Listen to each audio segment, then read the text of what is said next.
Toronto University campus this month. Some people on the campus saying pronouns like he, she, him, or her do not represent them accurately. Now, the university wants staff to use alternate pronouns, but Jordan Peterson is a psychology professor at the university, and he is refusing to do that. Take a look at this.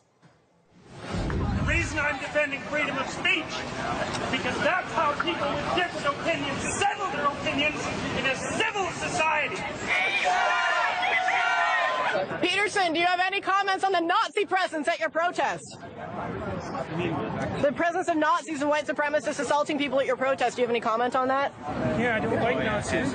I'm speaking out the way I'm speaking out because I think this is a route to no violence. And violence is lurking. And you can say that that sounds like a threat. There was no violence at our protest, though. I just asked, would you refer to me if it wasn't for this law, and I asked you to refer to me with they, them pronouns, would you? And your answer was no. Not if I was compelled to. So just an example of how things have become heated at the University of Toronto. That scene showing different groups of students, some confronting the professor about his position, others supporting him. Now, Peterson says this is about free speech, but A.W. Pete is also a professor at the University of Toronto who says that Peterson's language is abusive. Joining us right now is Professor Jordan Peterson, as well as Professor A.W. Pete. Thank you for joining us today. Thanks. Professor Peterson, let's begin with you. Why are you against the use of alternate pronouns? I'm against the use of legislation to determine what words that myself and other people are required to utter. But would you use alternate pronouns if a student asked you to? I think I've made my position on that clear already. Well, perhaps not to our audience at home who are just being introduced to this. Would you use alternate pronouns? And why not? Because I don't believe that other people have the right to determine what language I use, especially when it's backed by punitive legislation. And when the words that are being required are the constructions, they're artificial constructions of people I regard as radical ideologues whose viewpoint I do not share. Well, we have a graphic to show our audience at home, just some of the pronouns being used or asked to be used as alternates. Among them you see here Z or Zim, Z or here, Z or Zir, also hey, or a rather, and per. So just some of the alternate pronouns there. Professor Pete, when you hear Professor Peterson saying that this is oppressive, how do you respond to that? The Peterson drama has done real harm to real people on campus. He's made it harder to be transgender or non-binary. I know this from personal experience. I'm non-binary and transgender, and I know how it's felt to be on the U of T campus for the last month. And I also know from private communications with other affected people. You know, in New Zealand, where I grew up, academics have a statutory role enshrined in the Education Act to be a critic and conscience of society. So I think that's an idea worth exporting to Canada. So I'd like to give Peterson about a B+ for his critic role recently, and an F for the conscience part. A student once said to me when I finally obtained tenure, "Now, Professor, now that you have obtained superpowers, you must agree to use them for good, for peace and justice." So I invite Peterson to start doing more of that. Well, Professor Peterson, those who are asking for this alternate use of alternate pronouns, they are saying it boils down to respecting their human rights. How do you respond to that? I don't think it boils down to respecting their human rights.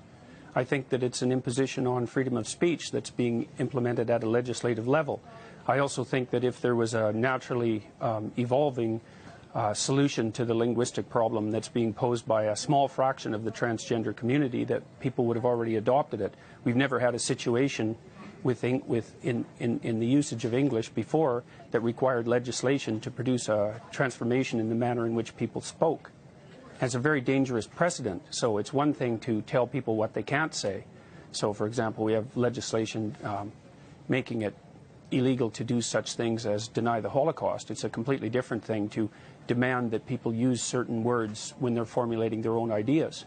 And I mean, it's also absurd. I mean, here's one thing that's happened that I don't believe the formulators of this legislation ever foresaw. So in New York City, for example, there are now 31 protected gender identities.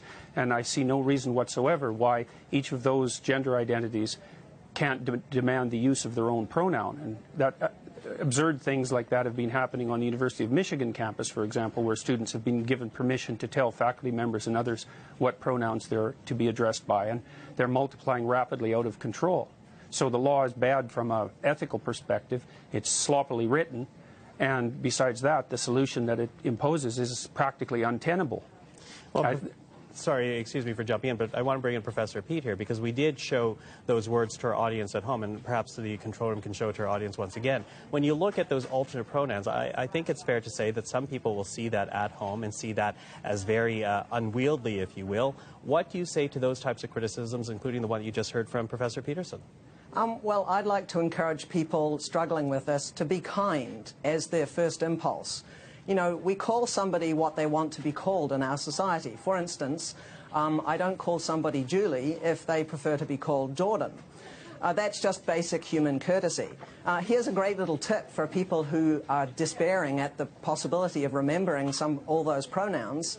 What I do is just program in the pronoun next to the person's name in my smartphone. So whenever I'm out and about and I've forgotten whether one of my trans friends uses ze or zer or they or them or something else, I just look it up and it's really super easy. One thing I'd like you to really look at in regard to this controversy is to watch out for who's getting centered in a discussion. Political correctness is code that powerful people use when they're annoyed that they're actually not the center of attention in any given discussion. And Bill C-16 is actually not about cisgender people. It's about protections for transgender people. And that's not, you know, it's not about Jordan Peterson. So, you know, we should have people learning to listen more. We have 2 ears and 1 mouth for a very good reason. When things get political, I like to ask who benefits and who gets to decide the rules of the game. So, you know, mostly with this Peterson controversy, which is really just a small drama, a tempest in a teapot, you know, he could just get over learning to program a few pronouns into his phone. By the way, I only have half a dozen or so that I actually use on an everyday basis, so it's not all that difficult. Professor Peterson, sorry, Professor Peterson, I'm going to jump in because I think Professor Peterson wants to get in on that. Yeah, well, kindness is the excuse that social justice warriors use when they want to exercise control over what other people think and say. So, you know, if we're bandying back and forth our differences in values, you know, I would say that the highest possible value is truth, and that one of the concomitants is that we need stringent protection for freedom of speech so that we can utter the truths that we see fit. And I think that that's a value that's much higher than kindness, for example. I mean, there's lots of situations in life where kindness in the immediate present is not the appropriate way to react at all. But so, for example, when you discipline children, you often hurt their feelings in the short term so that they can learn to behave properly in the medium to long term so that their lives go well. And so this automatic assumption that the people on the social justice warrior side of the equation are motivated only by kindness when they're also clearly motivated by power is something I find completely untenable. And I don't think that Pete's solution to program my cell phone so that I can remember what names people need to be called is a reasonable solution at all. We're actually supposed to now use electronic devices to bolster our ability to speak freely in case we offend someone? Is it so difficult to remember a pronoun? You remember somebody's first name, you remember their telephone number. I mean, I think that it's I don't very, remember very people's true first names very easily, and I don't remember their telephone numbers very easily. And when I see a stranger, I call them by the pronoun that seems to be in accordance with their presented appearance. And that's you they being appear lazy, that way. Jordan. That's you being lazy. I think there's a very high value that we should also be aiming for in addition to truth. By the way, throughout this whole controversy, I have told the truth at every turn. So, you know, trying to imply that that's not what's happening on people on the social justice... Am I a social justice warrior? I don't know. But I think that we should be aiming for pluralism. This means recognizing more than one set of fundamental principles, fostering independent cultural traditions of minorities, and being willing to share power with people who are different than you.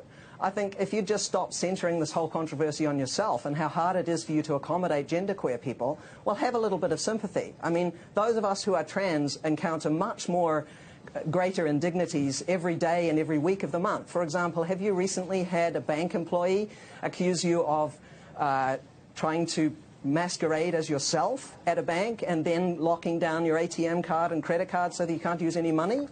those are the sorts of problems that trans people face every day, being out of housing, being considered, considering suicide. These are really big problems. My refusal to use pronouns because left-wing activists want me to use them has nothing to do with whether or not trans people are having difficulties in society. And I'd also like to point out that I've had many letters of support. Isn't it? I've had many letters of support from trans people, and they tell me that the trans activists don't support them, and most trans people Jordan, actually wanted to be referred to as he or she. Doesn't mean they that weren't you my are friends. Untransphobic. They just weren't because my you friends. know a few people, just because you've talked to a few trans people, you don't know the trans community like the trans community does. You've got no idea what it's like to be trans. Professor Pete, let's Professor